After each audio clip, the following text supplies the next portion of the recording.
Welcome to global channel Jayanthi Amirisetti tip and cooking ఛానల్కి స్వాగతం. ఈ టిప్ నచ్చితే లైక్ చేయండి, షేర్ చేయండి, సబ్స్క్రైబర్ చేయండి. మొదట చూసేవాళ్ళు ఈ ఛానల్ని సబ్స్క్రైబర్ చేసుకోండి. పీతల ఇగురు అండి, ఇది చెన్నై స్టైల్ తమిళనాడు వాళ్ళు చేసే పద్ధతి. ఇది మొదట పీతలను తీసుకొని శుభ్రపరచుకోవాలా. మా అన్ని తీసేసి శుభ్రంగా ఉప్పేసి కడిగి పెట్టుకోవాలా, పసుపు ఉప్పేసి. తర్వాత ఒక స్పూను జీలకర్ర, మిరియాలు, చెక్క, లవంగాలు అన్నీ తీసి మిక్సీ పట్టించి పెట్టుకోవాలా, రోస్ట్ చేసి. తర్వాత కాసింత కొత్తిమీర, కాసింత కరివేపాకు మిక్సీ పట్టించుకొని పక్కన పెట్టుకోవాలా. తర్వాత పొయ్యి మీద ఈ మిక్సీ పట్టించుకొని పక్కన పెట్టుకోవాలి. ఈ కొత్తిమీర వేస్తేనే ఇట్లా మిక్సీ పట్టించేస్తేనే రుచిగా ఉంటుంది.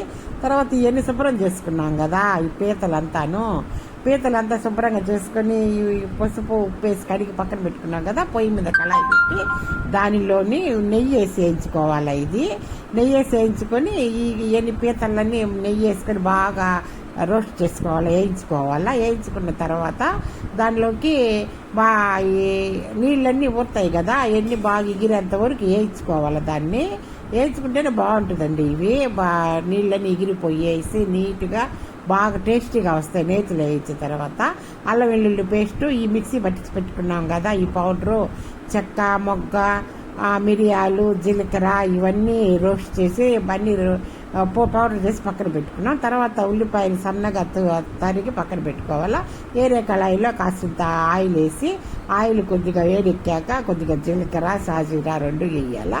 రెండు వేసేసిన తర్వాత అది చుట్టుపట్టలాడిన తర్వాత ఆవాలు వేసాము. ఆవాలు వేసేసాక ఆవాలు కూడా చుట్టుపట్టలాడిన తర్వాత ఈ సన్నగా తరిగి పెట్టుకున్నామే ఉల్లిపాయలు అవి వేసి బాగా రోస్ట్ చేయాలా. బాగా గోల్డెన్ బ్రౌన్ కలర్లోకి వచ్చేంత వరకు రోస్ట్ చేసిన తర్వాత కొద్దిగా అల్లం వెల్లుల్లి పేస్టు వేసేసి అల్లం వెల్లుల్లి పేస్ట్ పచ్చాసన పోయేంత వరకు వేపుకోవాలా. వేపుకున్న తర్వాత ఇది పచ్చాసన పోయింది కదా, ఈ పీతల పులుసు చాలా బాగుంటుంది చేసే తీరున చేస్తే. కొంతమంది ఒక విధంగా చేస్తారు, ఈ చెన్నై వాళ్ళ విధంగా చేస్తారు. తర్వాత ఉప్పు వేయాలా, సాల్ట్ రుచి తగినంత సాల్ట్, పసుపు వేయాలా. పసుపు వేసేసిన తర్వాత ఈ కొత్తిమీర, ఈ కరివేపాకు మిక్సీ పట్టించుకున్నాం కదా, అది కూడా వేసేసేయాలా.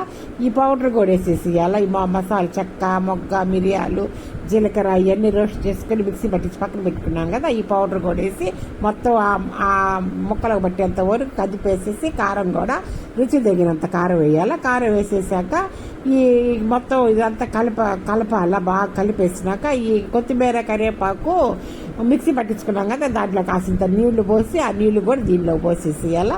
దీనిలో పోసేసి మొత్తం కదుపుకోవాలా. చూడండి, చూస్తుంటే ఎంత బాగుందో, సూపరు. మూత పెట్టేసి ఒక 10 నిమిషాల తర్వాత మూత తీస్తే గుమ్మగుమ్మలాడే పీతల పులుసు రెడీ. ఈ పీతల పులుసు చపాతీలోకి, పూరీలోకి అన్నిట్లో బాగుంటుంది.